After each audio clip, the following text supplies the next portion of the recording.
जय श्री ओम नमः सिद्धेभ्य। नमो अर्हन्ताणं नमो सिद्धाणं नमो आयरीयाणं नमो वज्रायाणं नमो लोये सवसाहूणम्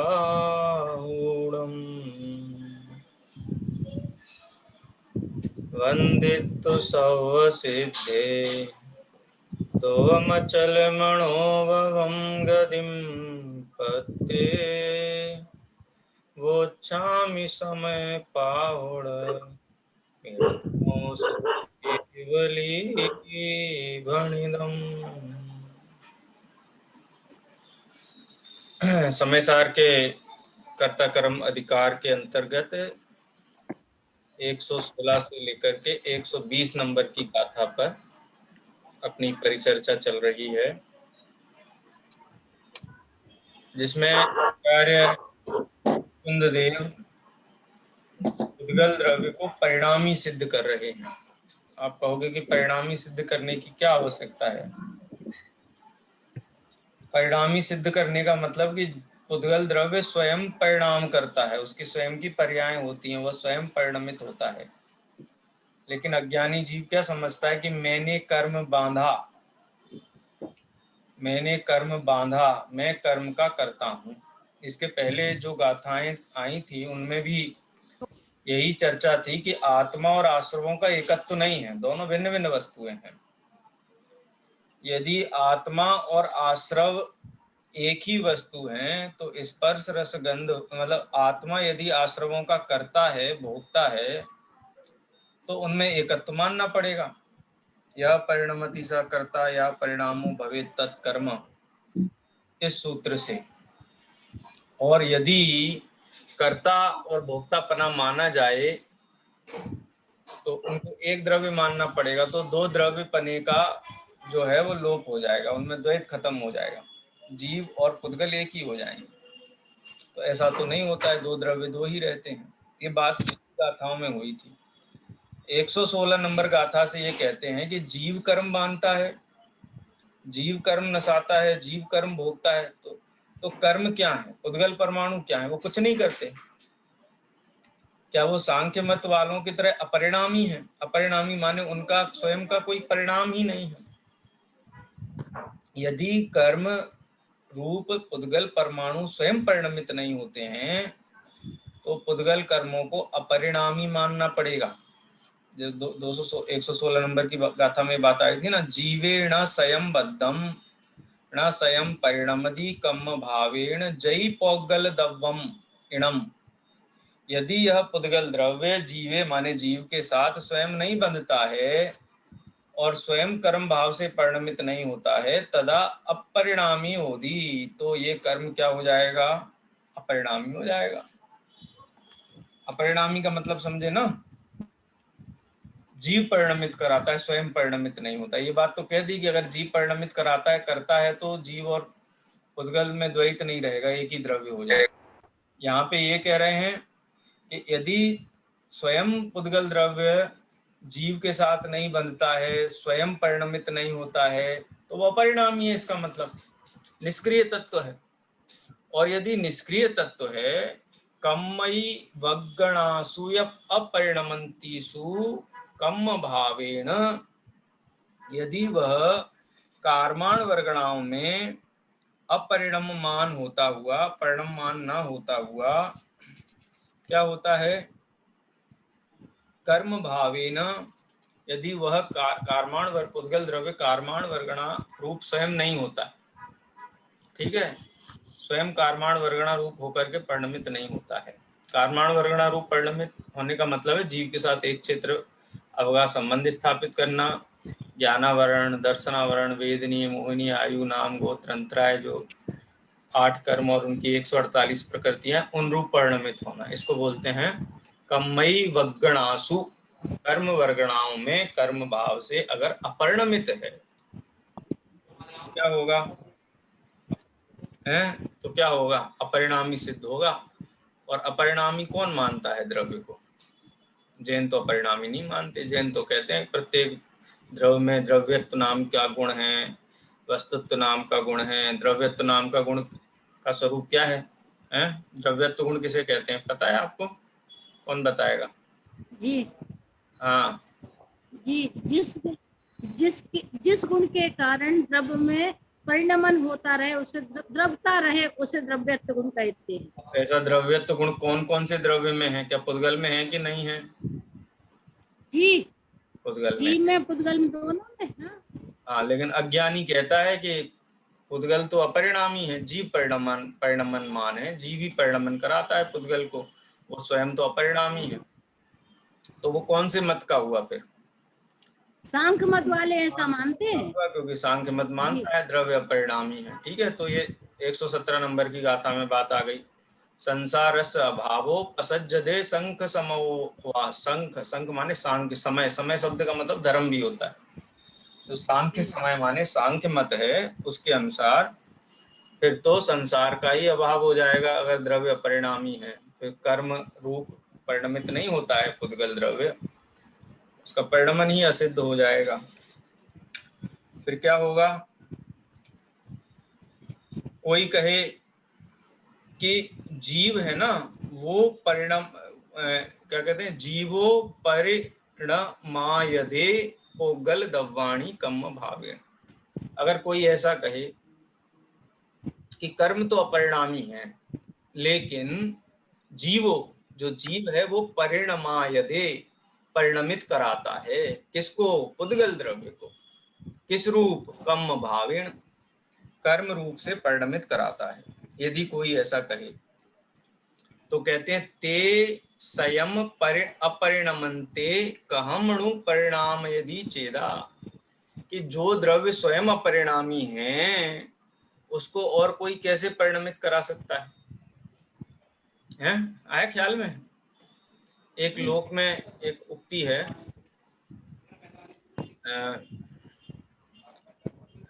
यस्य प्रज्ञा स्वयं नास्ति शास्त्रम तस्य करोति किम। सुना है जी निर्मला जी? जी सुना। हैं? जी यस्य प्रज्ञा स्वयं नास्ति तस्य शास्त्रम करोति किम। जिसके अंदर विवेक नहीं है, बुद्धि नहीं है, मूर्ख, स्वयं की बुद्धि विवेक नहीं है, उसका उसके लिए शास्त्र क्या शास्त्र कर क्या सकते करेगा हैं। जी बताओ? हैं? और और आगे की लाइन में कहते जिसके जिसके चक्षु नहीं है तस्य दर्पणो करोति किम। और जिसके चक्षु जी, नहीं है, आंख नहीं, उसके लिए दर्पण स्वयं क्या करेगा? नेत्र नहीं, दर्पण तो कुछ नहीं कर द्रव्य यदि अपरिणामी है तो सारे द्रव्य परिणामी द्रव्य मिलकर के भी क्या उसको परिणामी बना सकते हैं क्या? परिणमनशील बना सकते हैं क्या? नहीं बना। देखो, ये बात आचार्य किस प्रसंग में कह रहे हैं कि मैं कर्म बांधता हूं, मैं कर्म का करता हूं, मैं कर्म का भोगता हूं। तो कर्म क्या करता है? तुम ही सब करते हो। तो अगर तुम कर्म के परिणमन के करता हो तो कर्म अपरिणामी सिद्ध हुआ। अपरिणामी सिद्ध हुआ तो संसार का अभाव हो जाएगा, सांख्य मत सिद्ध हो जाएगा।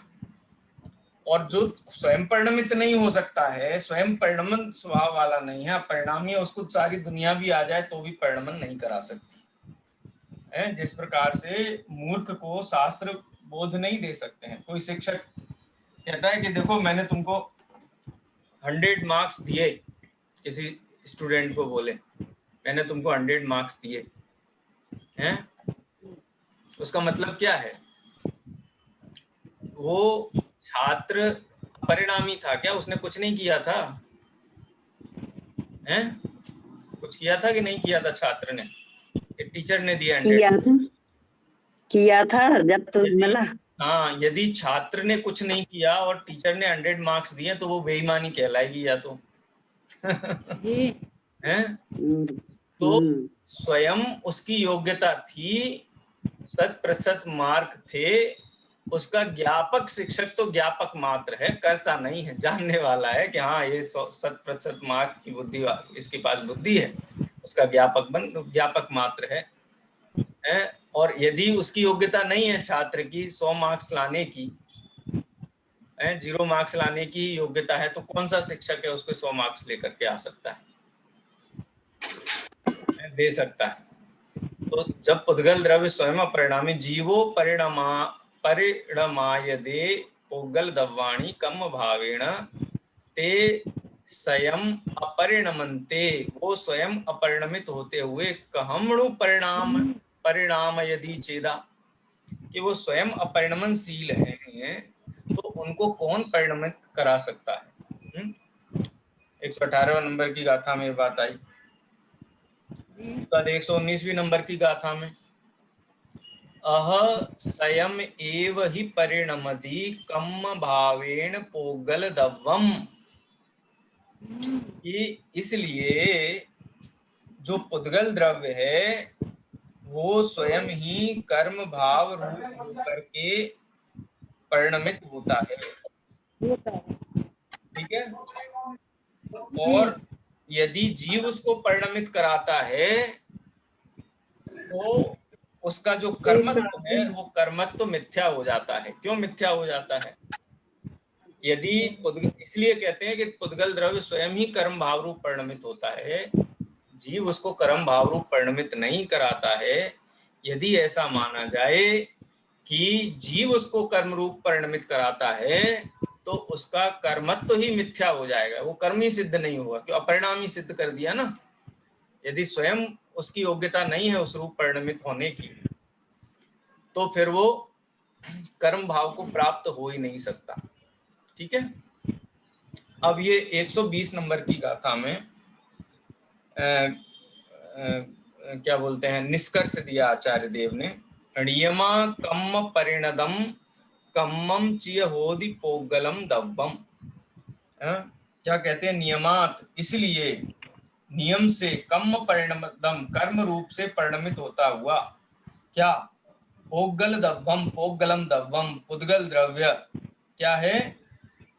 चिय कम्मम, कर्म ही है, कर्म रूप से नियम, इसलिए नियम सिद्ध हुआ कि पुद्गल द्रव्य ही स्वयं परिणामी है और कर्म भाव से परिणमित हुआ है, कर्म रूप से परिणमित हुआ है।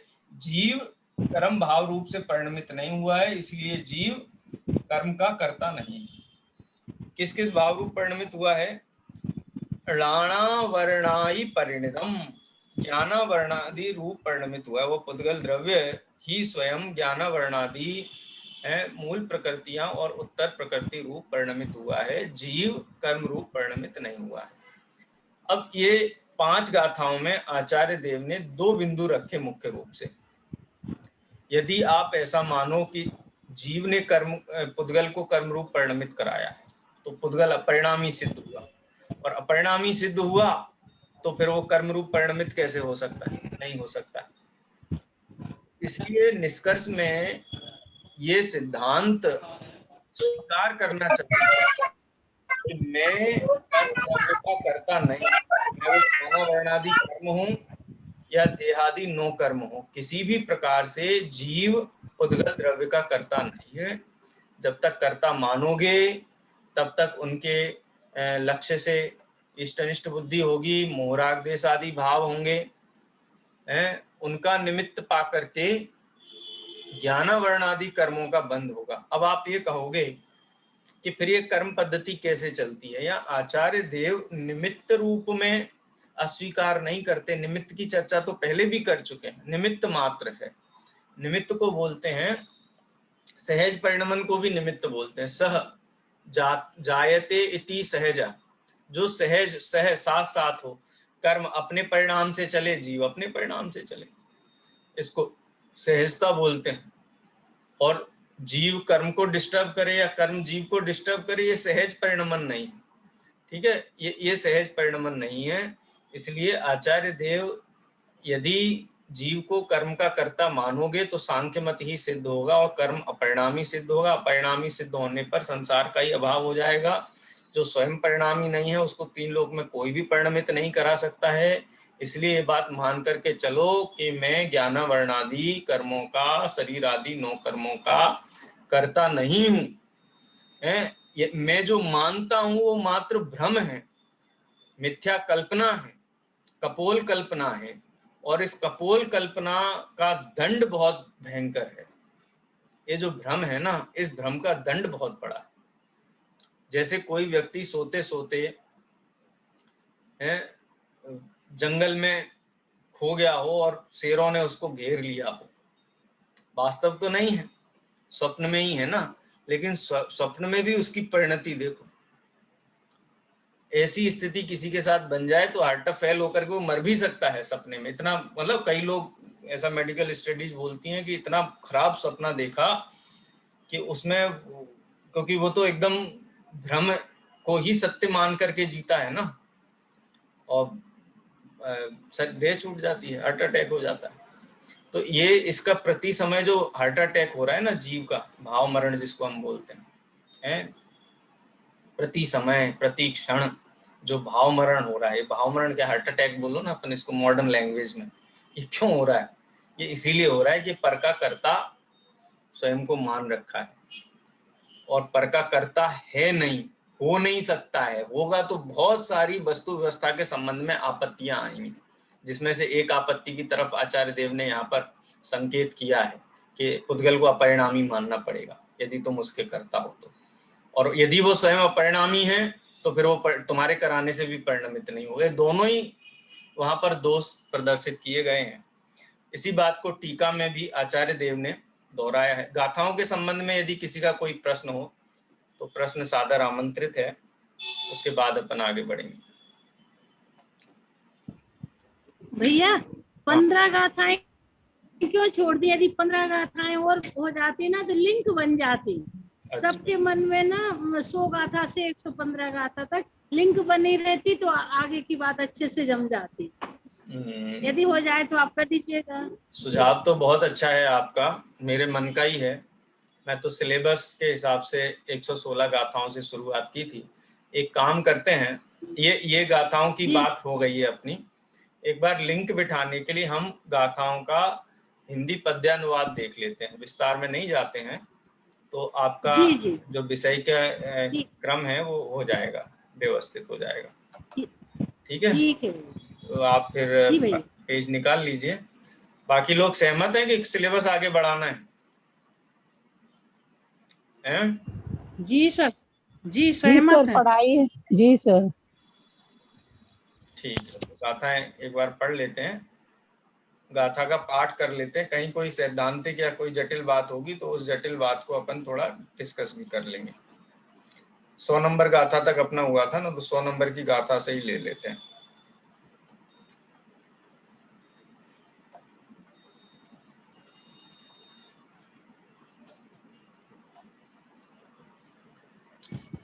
निन्यानवे, 98, 99, 100।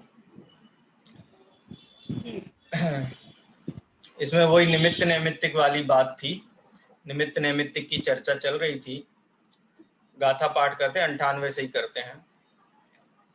व्यवहार से यह आत्मा घटपट रथाधिक द्रव्य का, इंद्रियों का कर्म का नो कर्म का करता कहा, पर द्रव्यमय हो जाए यदि पर द्रव्य में कुछ भी करे, पर द्रव्यमय होता नहीं इसलिए करता नहीं, ना घट करे ना पट करे, अन्य द्रव्यों को करे, करता कहा अपरिणत योग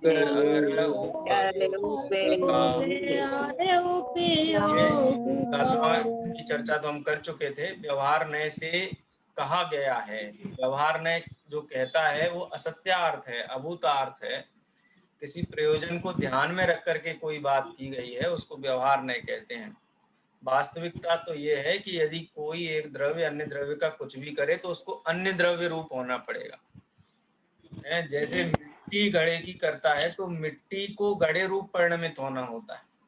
यदि कुम्हार ये क्लेम करे कि मैं करता हूं तो कुम्हार को ही घड़े रूप परिणमित होना पड़ेगा, और लोक में तो वो इस प्रकार से देखा नहीं जाता है, इसलिए मिट्टी ही घड़े की करता है और कुम्हार योग उपयोग रूप परिणमित हुआ है। है, घड़े को बनाने रूप जो योग उपयोग है उस रूप परिणमित हुआ है, इसलिए कुम्हार अपने योग उपयोग का कर्ता ही सिद्ध होता है और घड़े का अकर्ता होता है। उसी प्रकार से जीव भी मोह राग द्वेष रूप सविकार चैतन्य परिणाम रूप परिणमित हुआ है, इसलिए वो उनका कर्ता है। अथवा शुद्ध जीव है, वो शुद्ध भाव रूप परिणमित हुआ है, इसलिए वो शुद्ध भाव का कर्ता है।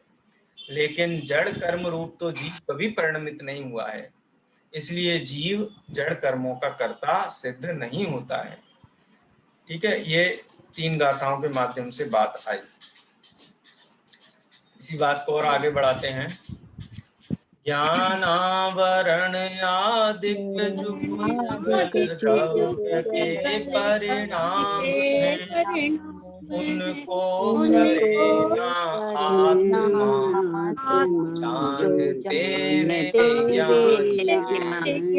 इस प्रकार से बात सिद्ध हुई कि पुद्गल द्रव्य रूप आत्मा परिणमित नहीं होता है, पुद्गल द्रव्य स्वयं ज्ञानावरणादि रूप परिणमित होता है, इसलिए वो उनका कर्ता है, और आत्मा मात्र उनका ज्ञाता है, और जो उनको जानता ही है, उनका कर्ता नहीं है, वो आत्मा ज्ञानी है। 101 नंबर की गाथा में ये बात आई। उसके बाद 102 नंबर की गाथा, निज कृत शुभ भाव का कर्ता कहा है आत्मा, वे भाव उसके कर्म है, वेदक है उनका आत्मा। तो जो मोह राग द्वेष भाव रूप परिणमित होता हुआ जीव है, वो उनका कर्ता है और उनका वेदक है। वेदक है माने भोक्ता है, कर्ता और भोक्ता है। किसका? स्वयं के परिणामों का। यदि सविकार चैतन्य परिणाम रूप परिणमित हुआ है तो सविकार चैतन्य परिणामों का कर्ता भोक्ता कहा जाएगा, और यदि ज्ञायक भाव रूप परिणमित हुआ है तो ज्ञायक भाव का कर्ता भोक्ता कहा जाएगा। सविकार चैतन्य परिणाम जो मोह राग द्वेष हैं, इस रूप परिणमित होने में जीव को दुख है, क्लेश है, कसाय है, आकुलता है। इसलिए जीव को ये योग्य है कि वो अपनी ज्ञायक भाव रूप ही परिणमित हो। जिस अवस्था में लाभ हो उसी अवस्था रूप परिणमित होना चाहिए, और जिस अवस्था में दुख है उस अवस्था को किसी भी प्रकार से छोड़ने का उपाय करना चाहिए। और मोह राग द्वेष रूप अवस्था क्यों है, इसकी जड़ें कहाँ हैं? मोह राग द्वेष भावों का अज्ञानी जीव करता है, तो ये मोह राग द्वेष भावों का कर्ता क्यों है? ये मोह राग द्वेष भाव आए कहाँ से? तो मोह राग द्वेष भाव की जड़, उनका कारण ये है कि ये जीव ऐसा मानता है कि मैं पर का करता हूँ, मैंने ज्ञानावरणादि कर्मों को किया है, मैंने औदारिक प्रक्रिया तेजस कारमान शरीरों को किया है, मैंने घटपट आदि द्रव्यों को किया है, ऐसा मानता है। इस कारण से ही उसको ये मोह राग द्वेष रूप परिणाम उत्पन्न होते हैं, शुभाशुभ परिणाम उत्पन्न होते हैं। ज्ञायक भाव का कर्ता माने स्वयं को, तो फिर इस प्रकार के परिणाम भी उत्पन्न नहीं होंगे। आगे की गाथा देखते हैं। जब संक्रमण ना करे कोई द्रव्य पर गुण द्रव्य में, तब करे कैसे परिणमन एक द्रव्य पर गुण द्रव्य में। कुछ भी करे ना जीव पुद्गल कर्म के गुण द्रव्य में, जब उभय का करता नहीं तब किस तरह करता कहें। हेतु क्या दिया यहाँ पर? संक्रमण ना करे। संक्रमण किसे कहते हैं? कर्मों की 10 अवस्थाओं में भी एक संक्रमण नाम की अवस्था है। साता वेदनी असाता वेदनी रूप हो जाती है, तो ये संक्रमण है। तो ऐसे ही जीव कोई द्रव्य पर गुण द्रव्य रूप हो जाए तो इसको संक्रमण कहते हैं। यानी जीव द्रव्य पुद्गल द्रव्य रूप हो जाए तो इसको संक्रमण कहते हैं। तो जीव का ज्ञान गुण स्पर्श गुण हो जाए इसको संक्रमण कहते हैं। तो ऐसा संक्रमण विश्व में होता है क्या? ये प्रश्न आचार्य देव उपस्थित करते हैं और कहते हैं कि जब संक्रमण ना करे कोई द्रव्य, पर गुण द्रव्य में, जब पर द्रव्य गुण रूप परिणमित ही नहीं होता है, पर द्रव्य गुण रूप होता ही नहीं है कोई द्रव्य, तब उसका परिणमन कैसे करा सकता है? तब कैसे करे, करे कैसे परिणमन एक द्रव्य पर गुण द्रव्य में? कुछ भी करे ना जीव। इसलिए निष्कर्ष ये निकलता है कि जीव पुद्गल कर्म के गुण द्रव्य में कुछ भी नहीं करता है। और जब कुछ भी नहीं करता है तो दोनों का कर्ता माने स्वयं का भी कर्ता और पुद्गल का भी कर्ता, दोनों का कर्ता किस प्रकार हो सकता है? ये जो अंतिम पंक्ति है, इससे ये भी एक ध्वनि निकलती है कि मैं तो चेतन हूं ना, ज्ञान वाला हूं, तो अपना काम तो मैं कर सकता हूं, लेकिन पुद्गल तो बेचारा जड़ है, उसको कौन बताएगा कि ज्ञानावरणादि रूप बंधना है कि दर्शनावरणादि रूप बंधना है? पुद्गल को कौन बताएगा कि कारमाण वर्गणा रूप होना एक क्षेत्र होगा संबंध? ये तो मैं चेतन द्रव्य हूं ना, तो मैं बताऊंगा उसको, तो मैं अपना भी करता रहूंगा, उसका भी करता रहूंगा।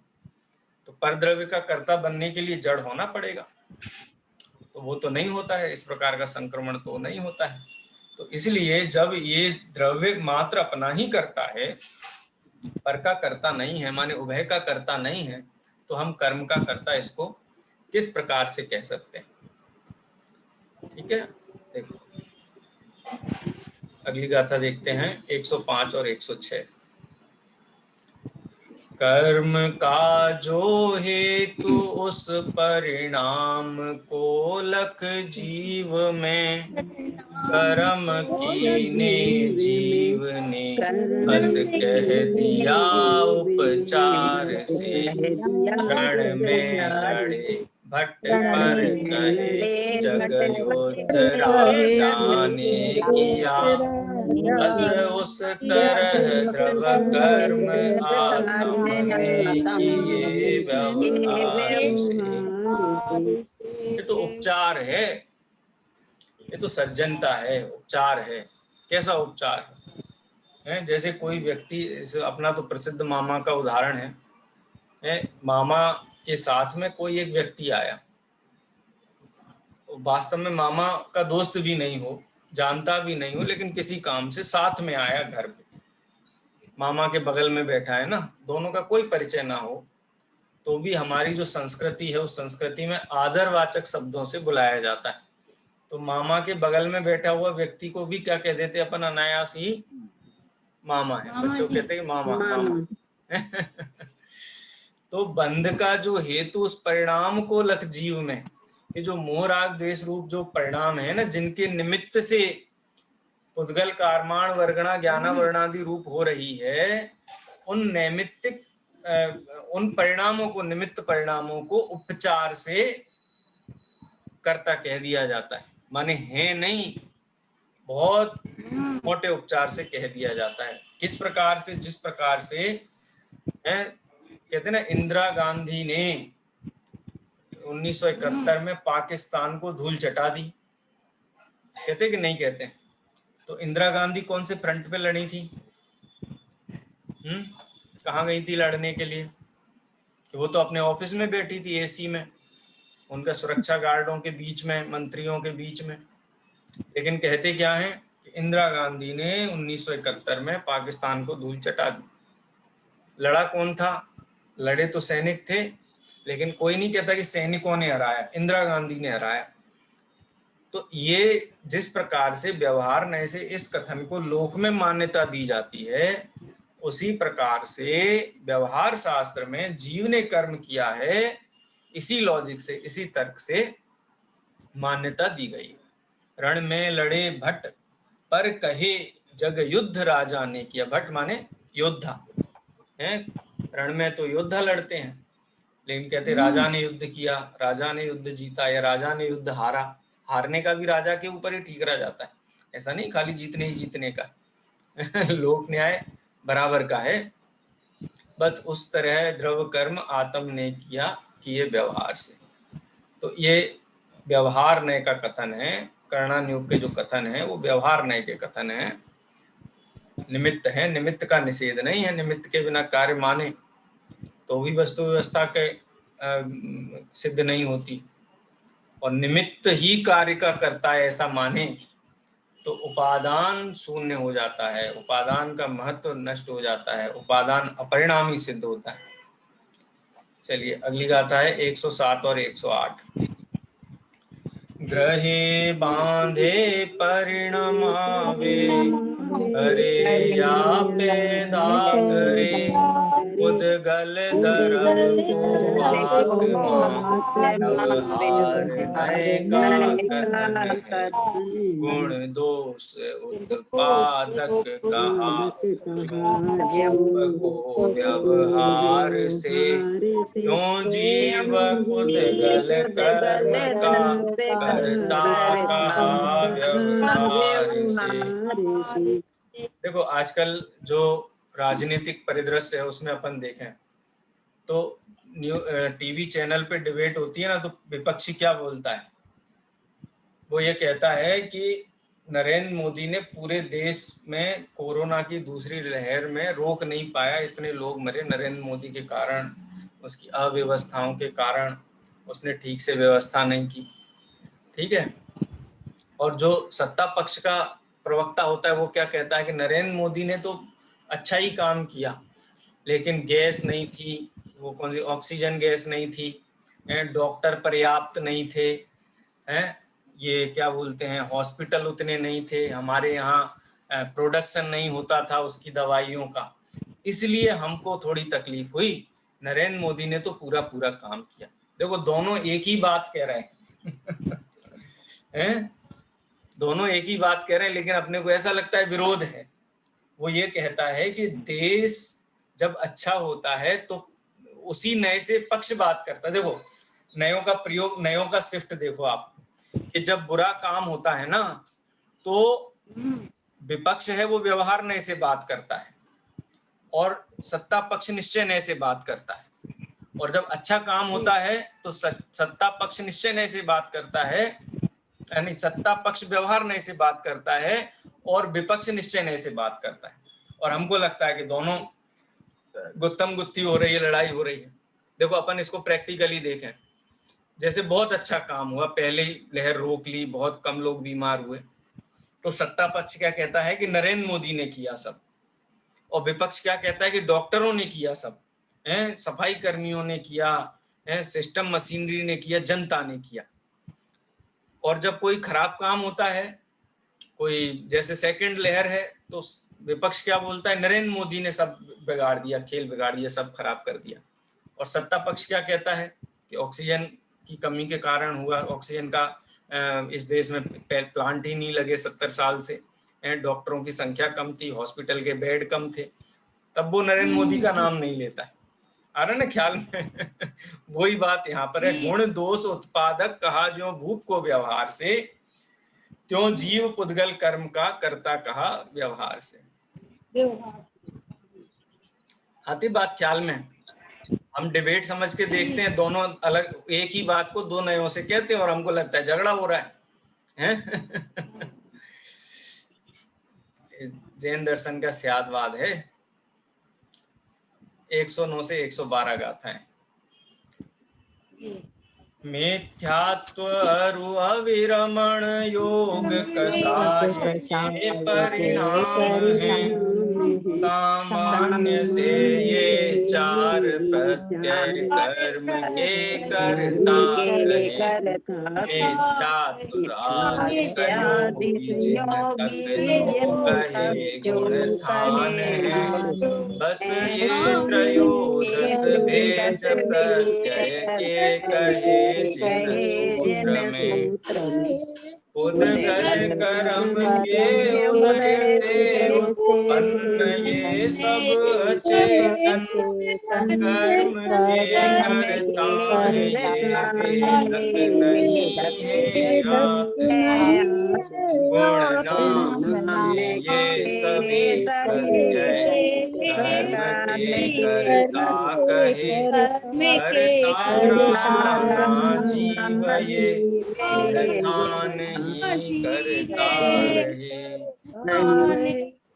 मिथ्यात्व अविरमण योग कसाय के परिणाम है, सामान्य से ये चार प्रत्यय, प्रत्यय माने बंध हेतु वह, कर्म के कर्ता का, ये बंध के हेतु का है ना तत्वार्थ सूत्र में, जी कौन सा 8वां अध्याय का पहला सूत्र है।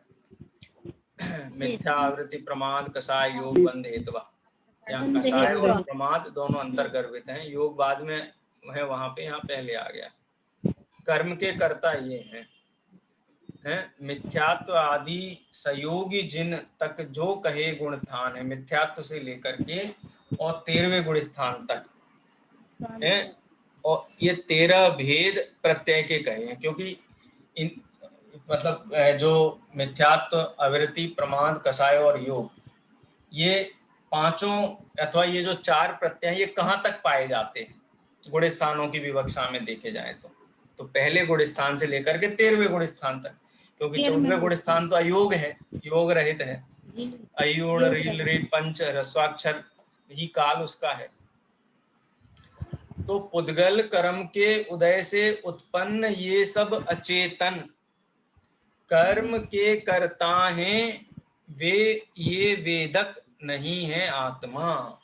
तो वास्तव में जीव इनका कर्ता नहीं है। वो योग उपयोग वाली जो बात थी ना ऐसे कुम्हार कर्ता नहीं है, कुम्हार का योग उपयोग निमित्त है। निमित्त भी कौन है? आत्मा निमित्त नहीं है। यदि आत्मा निमित्त है तो सदा काल एक जैसे ही, ज्ञानावरणादि दर्शनावरणादि सब एक जैसे ही, उनमें भेद नहीं पड़ना चाहिए, एक जैसा ही बंद आश्रव बंद होते रहना चाहिए। लेकिन ऐसा नहीं होता है, कभी 70 कोड़ा कोड़ी होता है तो कभी अंतर मुहूर्त भी होता है।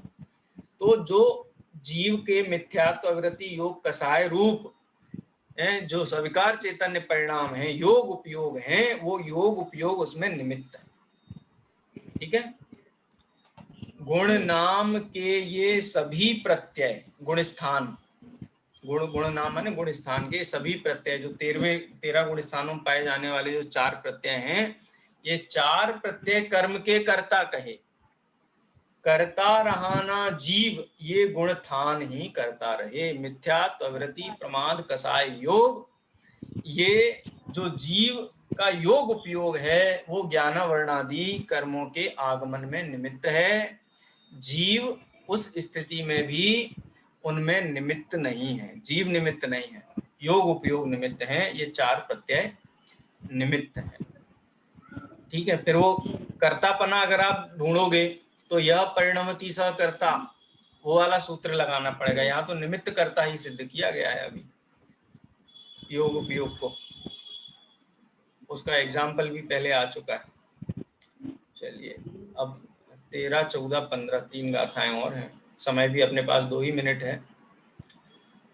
उपयोग जीव अनन्य ज्यों यदि त्यों ही क्रोध अनन्य हो, तो जीव और अजीव दोनों एक ही हो जाएंगे। यदि जीव और अजीव दोनों एक हो तो इस तरह का दोष प्रत्यय कर्म कर्म में भी आएगा। क्रोधान्य है अरण्य है उपयोगमय आत्मा, तो कर्म कर्म प्रत्यय अन्य होंगे क्यों नहीं। अब ये जो परम शुद्ध निश्चय नय कह लो, अथवा जो निश्चय नय है, शुद्ध नय है, उसकी दृष्टि से यहाँ भेद विज्ञान कराया और कहा चूंकि वो अचेतन भाव ही अचेतन कर्मों के आगमन में निमित्त हैं, जीव का उपयोग उनमें निमित्त नहीं है ख्याल में। इसलिए निमित्त कर्ता भी कहा जाएगा तो उनको कहा जाएगा, जीव को नहीं कहा जाएगा। इसलिए जीव और वो जो प्रत्यय हैं ये दोनों भिन्न हैं, उनकी भी भिन्नता यहाँ पर सिद्ध की गई है। और इसीलिए जीव उपयोग में जीव भिन्न है, और जो क्रोधादि जो भाव हैं वो क्रोधादि भाव हैं, वो आत्मा से भिन्न भाव हैं। और कर्म 9 कर्म के जो प्रत्यय हैं वो यही क्रोधादि भाव अचेतन परिणाम है, स्विकार परिणाम है। चेतन उपयोग में आत्मा इनका कर्ता नहीं। इसकी विशेष चर्चा अपन कल करेंगे, अभी समय हो गया है। चिन्वाणी स्तुति। निज निधि निज में बताई यह अनंत उपकार है, इसके लिए जिनवाणी माँ को वंदना सतबार है, वंदना सतबार है। जिनवाणी माता।